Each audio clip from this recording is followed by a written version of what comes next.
आपके लिए electricity chapter में लेके आया हूं लेक्चर नंबर 4।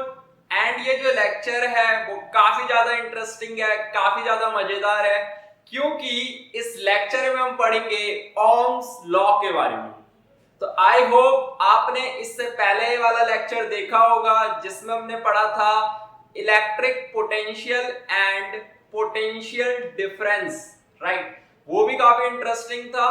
तो अगर आपने अभी तक लास्ट के 2 लेक्चर नहीं देखे हैं तो ओम्स लॉ वाला ये वाला जो लेक्चर है वो आपको समझ में नहीं आने वाला है। तो इस लेक्चर से पहले आपको इलेक्ट्रिक करंट और electric potential and potential difference के बीच वाला जो लेक्चर है वो दोनों आपको देखने पड़ेंगे। तो वो आपके YouTube पे प्रेजेंट है, एबी फिजिक्स चैनल पे, तो वहां पे जाके आप उन दोनों लेक्चर्स को देख सकते हो, राइट। तो आज की क्लास स्टार्ट करते हैं किससे? ओम्स लॉ से। ओम्स लॉ, तो कॉपी निकालो एंड उसमें लिखो ओम्स लॉ। तो इस लेक्चर में हम समझेंगे किसके बारे में? ओम्स लॉ के बारे में।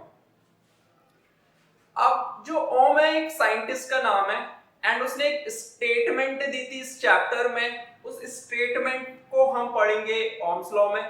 सीबीएसई पॉइंट ऑफ व्यू से, आपके स्कूल्स के पेपर्स के पॉइंट ऑफ व्यू से ओम्स लॉ काफी इंपॉर्टेंट है। तो सबसे पहले इस पे बना दो तारा, राइट। पेपर में ये आता ही आता है। अब ओम्स ने कौन सी स्टेटमेंट दी थी उसे समझते हैं।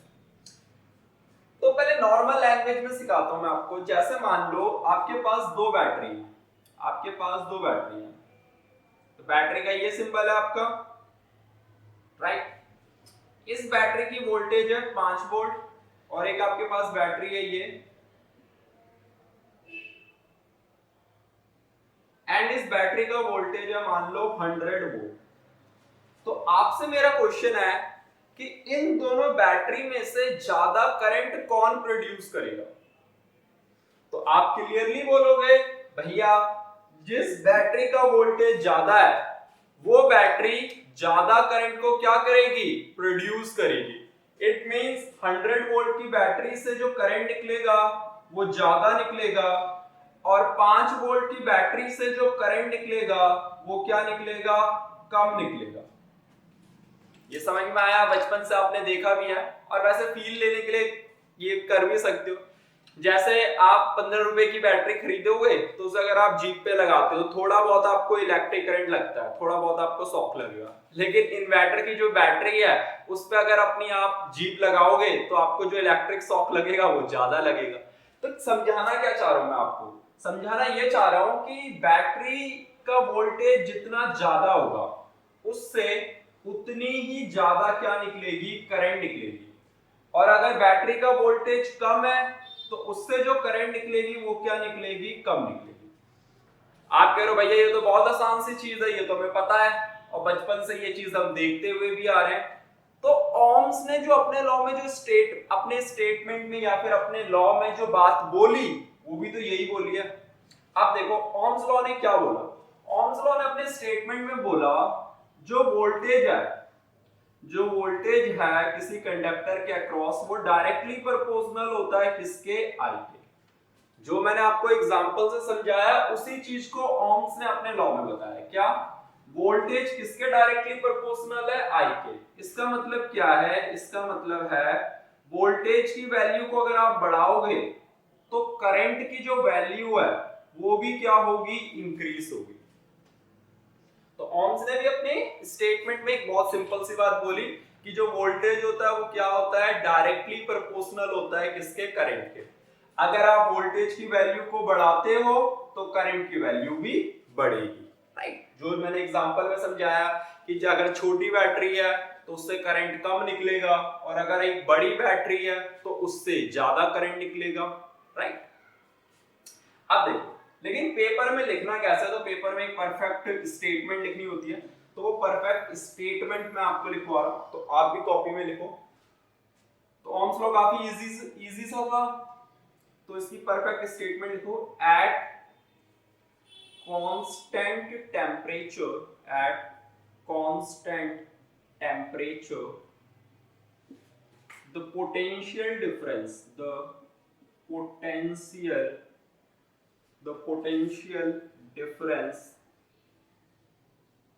across the conductor is directly proportional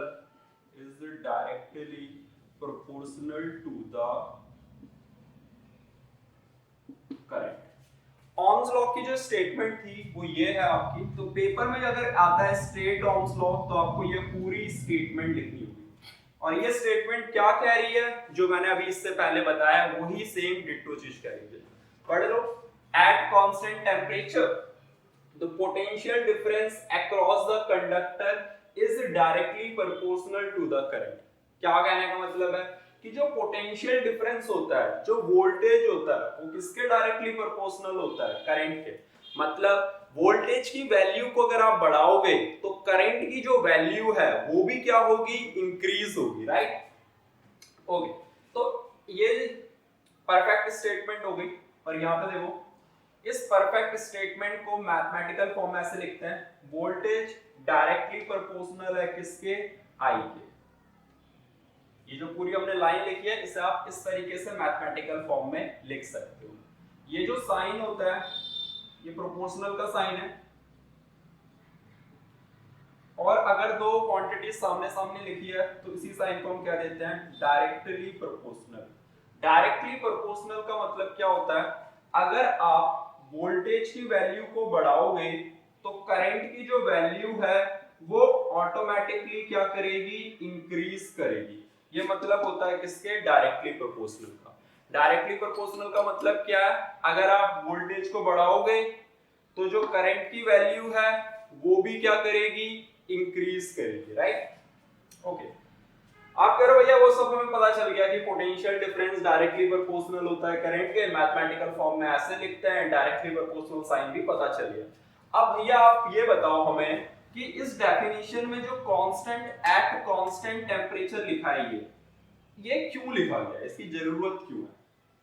तो एट कांस्टेंट टेम्परेचर इसलिए लिखा गया है, अगर टेम्परेचर कांस्टेंट नहीं होगा तो वोल्टेज और करंट में डायरेक्टली रिलेशन नहीं आएगा, तब भी इंक्रीज होगा लेकिन एक डायरेक्टली तरीके से इंक्रीज नहीं होगा। जैसे अगर बैटरी का वोल्टेज 2 वोल्ट है तो करंट कितना है, मान लो 4 एम्पियर। फिर बैटरी का वोल्टेज आपने 4 वोल्ट कर दिया तो करंट कितना हो जाएगा, 8 एम्पियर।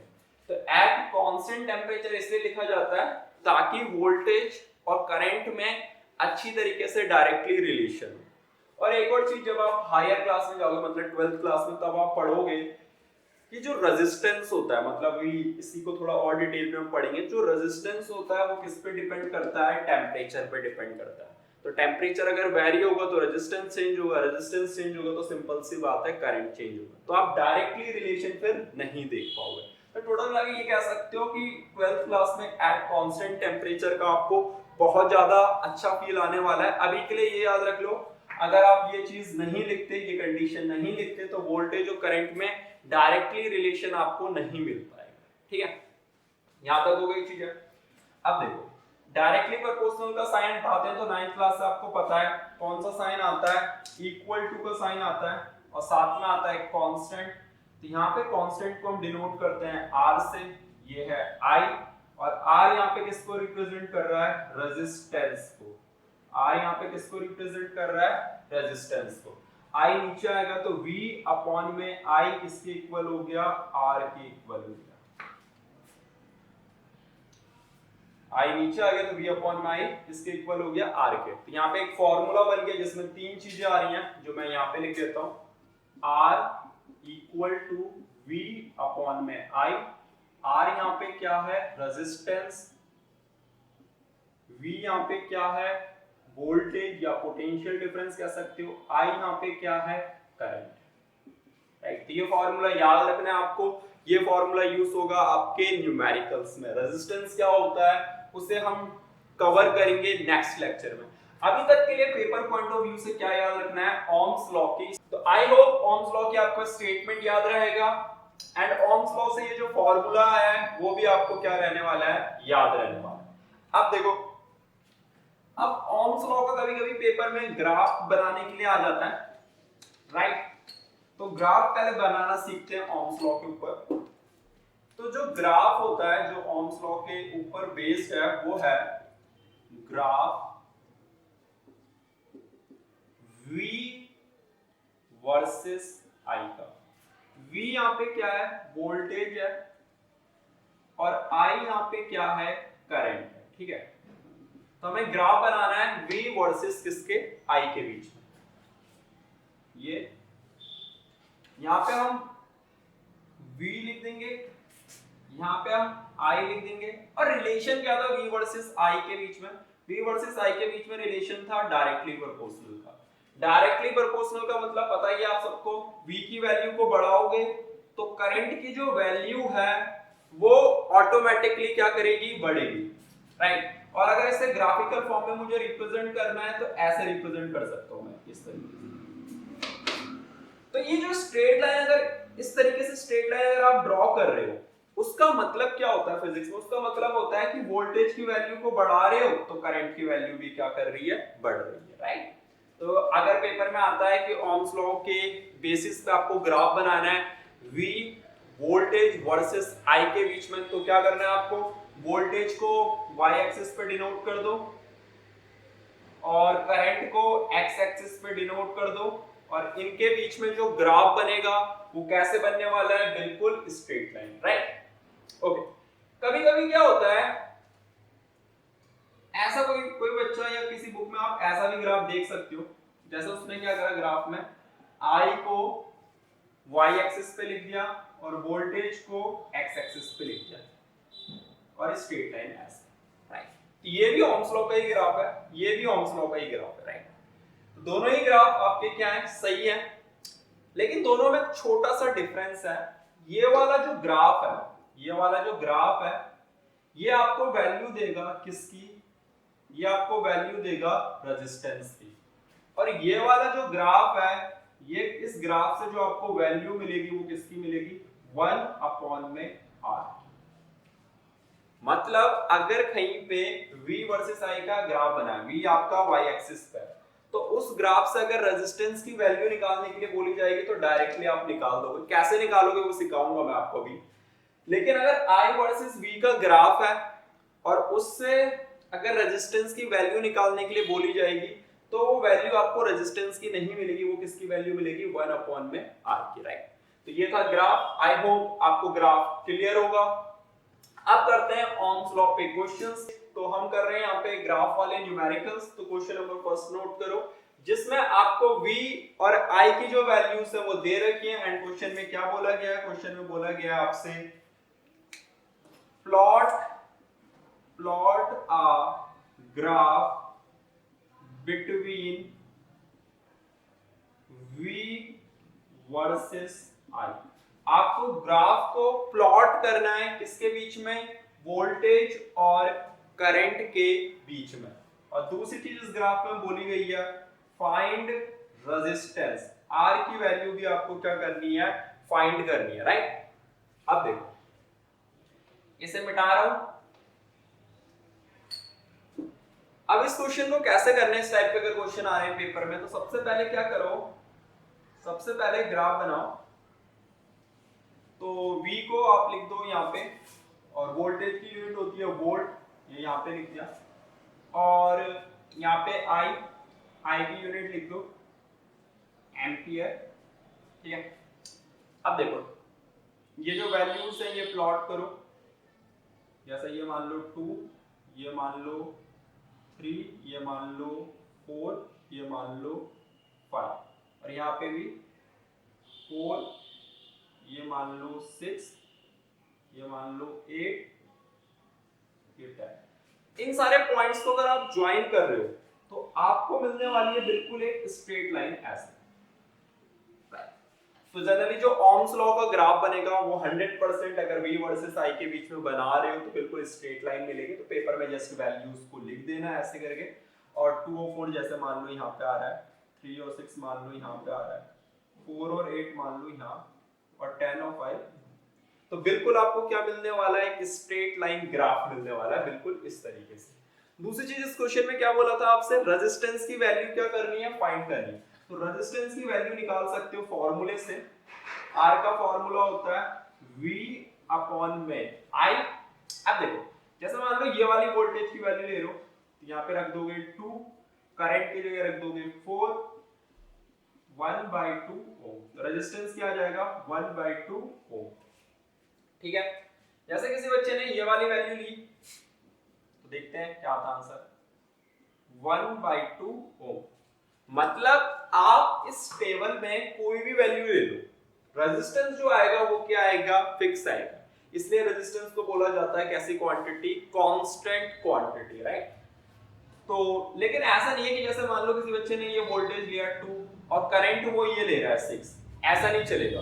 अगर वोल्टेज आप ऊपर वाला ले रहे हो तो करंट भी नीचे वाला लेना है। अगर मैं वोल्टेज ये ले रहा हूं तो करंट ये वाला लेना है, राइट। ऐसे अगर वोल्टेज आप ये ले रहे हो तो करंट नीचे वाला। मतलब जो वोल्टेज ले रहे हो उसके रिस्पेक्टिव में आपको क्या लेना है, करंट लेना है। तो ये था आपका ग्राफिकल क्वेश्चन जो ग्राफ के ऊपर बेस्ड था, राइट। तो अभी तक हमने क्या पढ़ा, अभी तक हमने इस लेक्चर में पढ़ा है ओम्स लॉ, जिसकी स्टेटमेंट याद रखनी थी। फिर ओम्स लॉ का मैथमेटिकल रिलेशन की ओम्स लॉ को मैथमेटिकल फॉर्म में कैसे रिप्रेजेंट कर रहे हैं। फिर हमने पढ़ा ग्राफ जो था directly proportional V versus I का। फिर हमने पढ़ा कि अगर I यहाँ लिखा है और V यहाँ पे लिखा है तो उस ग्राफ से क्या मिलेगा, 1/r की वैल्यू। एंड देन मैंने आपको कराया ये वाला वैल्यू। तो आज की क्लास से एक फॉर्मूला निकल के आया, R equal to V upon में I। ये फॉर्मूला याद रखना। अगर अब मैं बात करूं इस चैप्टर में अभी तक कितने फॉर्मूले मैंने आपको पढ़ा दिए हैं, फॉर्मूले धीरे धीरे करके ही याद होंगे। ऐसा नहीं है कि पूरा चैप्टर जब खत्म हो जाएगा तब आप सारे फॉर्मूले याद करोगे। तो जल्दी से बताओ, सबसे पहले हमने फॉर्मूला पढ़ा था Q equal to N into E का। फिर हमने फॉर्मूला पढ़ा I equal to Q upon में T। फिर हमने फॉर्मूला पढ़ा थर्ड लेक्चर में V equal to W upon में Q। और आज के लेक्चर में एक फॉर्मूला पढ़ा R equal to V upon में I। तो ये चार फॉर्मूले अभी तक हमने इस चैप्टर में पढ़ लिए। अब करते हैं next numerical, question number 2।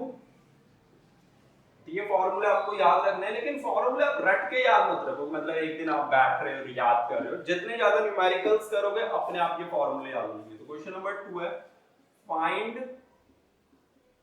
Find the value of resistance if 5 ampere current is flowing by the 10 volt battery. 10 volt battery. इस क्वेश्चन में क्या बोला गया है, इस क्वेश्चन में बोला गया है कि आपको रेजिस्टेंस की वैल्यू फाइंड करनी है अगर 5 एम्पीयर करंट फ्लो हो रही है, किसकी वजह से, 10 वोल्ट बैटरी की वजह से। अब देखो रेजिस्टेंस का फॉर्मूला V अपॉन में I। V की जगह क्या रखोगे 10, I की जगह क्या रखोगे 5।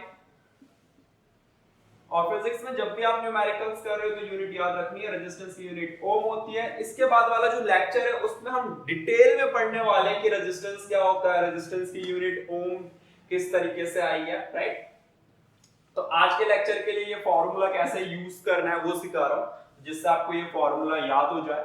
बस यहाँ पे रेजिस्टेंस निकालने के लिए बोला गया था तो वैल्यूज तो हमने निकाल दी, लेकिन उसकी यूनिट लगाना कंपलसरी है। तो क्या याद रख लो, रेजिस्टेंस की यूनिट क्या होती है, ओम होती है। अब करते हैं क्वेश्चन नंबर 3। ये फॉर्मूले मिटा रहा हूं, आप ये फॉर्मूले याद रख सकते हो, लेकिन कैसे, न्यूमेरिकल्स ज्यादा से ज्यादा करके।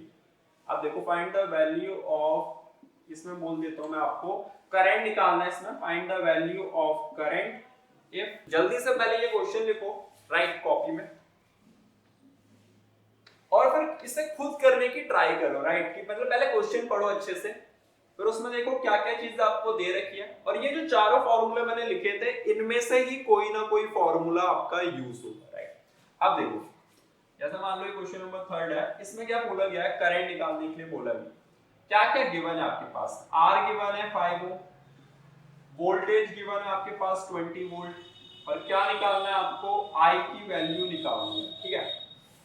अब देखो जैसे मान लो इस क्वेश्चन में करंट निकालने के लिए बोला जाए तो बच्चे बोलते हैं कि भैया करंट का हमारे पास तो फॉर्मूला है I equal to Q upon में T, और अगर हम इस फॉर्मूले को लगा रहे हैं तो ना तो चार्ज दे रखा है ना तो टाइम दे रखा है, तो कैसे निकालें?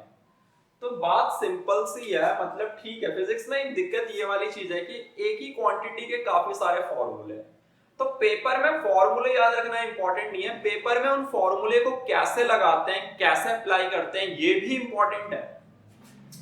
अब देखो, जैसे सिंपल सा लॉजिक ये है, जैसे इसमें रेजिस्टेंस दे रखा है, वोल्टेज दे रखा है और करंट निकालने के लिए बोला गया, तो आप ऐसा फॉर्मूला सोचो करंट का जिसमें रेजिस्टेंस आए, जिसमें वोल्टेज आए और जिसमें करंट आए, तो ये क्वेश्चन ऑटोमेटिकली सॉल्व हो जाएगा। ऐसा मत सोचो ये फॉर्मूला नहीं लग रहा तो ये न्यूमेरिकल नहीं होगा, फिर सोचो कि दूसरा रास्ता क्या है। तो फिजिक्स एक पजल की तरह है, राइट? अगर ये पजल फेल हो गया तो दूसरी कोई ट्रिक सोचो कि वो लग सकती है, तो डायरेक्टली हम वही लगाएंगे, मतलब फॉर्मूला वैसे याद रखो, R इक्वल टू क्या लिखवा है आपको, V अपॉन में I, V की जगह क्या रखो, 20 रखो, I तो निकालना आपको, R की जगह रख दो 5, तो 20, यहाँ पे नीचे I उधर जाएगा 20 अपॉन में 5, 5 4 जा 20, I की वैल्यू क्या आ गई 4 एम्पियर। तो करंट आपने निकाल दिया कितना, 4 एम्पियर, राइट? तो इस तरीके से आपको क्या करनी है, ये चीजें याद रखनी है। एक लास्ट न्यूमेरिकल करते हैं इस लेक्चर का, तो न्यूमेरिकल्स का अप्रोच आपको सीखना होगा 10th क्लास से, क्योंकि 11th एंड 12th क्लास में अगर आप साइंस ले रहे हो तो न्यूमेरिकल्स काफी मिलने वाले हैं। तो न्यूमेरिकल्स का अप्रोच क्या है, न्यूमेरिकल्स ज्यादा से ज्यादा करो, एंड जनरली फॉर्मूले तो याद रहने ही चाहिए, और आपको ये पता होना चाहिए कि उस न्यूमेरिकल में क्या क्या चीजें गिवन है, क्या क्या चीजें निकालनी। तो मतलब जनरली प्रैक्टिस से ही न्यूमेरिकल आप डेवलप कर सकते हो, न्यूमेरिकल्स स्ट्रॉन्ग कर सकते हो अपनी। लास्ट क्वेश्चन में क्या बोल देता हूं मैं आपको, लास्ट क्वेश्चन नंबर 4 आज की क्लास का, फोर्थ क्वेश्चन में फाइंड, तो ये क्वेश्चन जल्दी से कॉपी में नोट करो और पहले खुद ट्राई करो, राइट? वीडियो को पॉज करो और ट्राई करो, मतलब 1-2 मिनट सोचो कि कैसे करेंगे इस क्वेश्चन को। तो आई होप आपने वीडियो को पॉज करके ये क्वेश्चन लिखा होगा एंड खुद ट्राई करने की कोशिश करी होगी। अब देखो वोल्टेज निकालना है, पहले गिवन लिख लो, क्या दे रखा है, आर दे रखा है 5 ओम और करंट आपका फ्लो कर रहा है वायर में कितना, 5 एम्पीयर, ठीक है?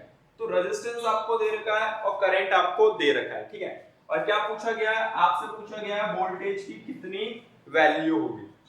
ओके, तो सिंपल सी चीज है, यहाँ पे आपको वोल्टेज का वो फॉर्मूला सोचना है जिसमें रेजिस्टेंस आए, जिसमें करंट आए, तो ये क्वेश्चन आपका ऑटोमेटिकली सॉल्व हो जाएगा। दोबारा से वही चीज है, अगर रेजिस्टेंस, करंट और वोल्टेज आ रहा है तो सिंपल सी बात है, यही फॉर्मूला लगेगा।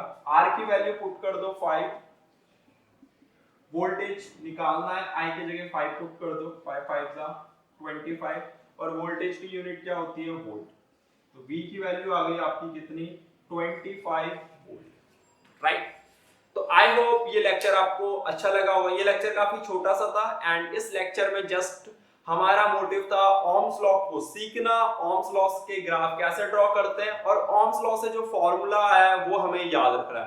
फॉर्मूला क्या आता है ओम्स लॉ से, R equal to V upon में I, तो ये फॉर्मूला आपको याद रखना है। इसके बाद जो हमारा नेक्स्ट लेक्चर आ रहा है वो आएगा किस पे बेस्ड, रेजिस्टेंस के ऊपर बेस्ड। वो लेक्चर काफी ज्यादा इंटरेस्टिंग होने वाला है।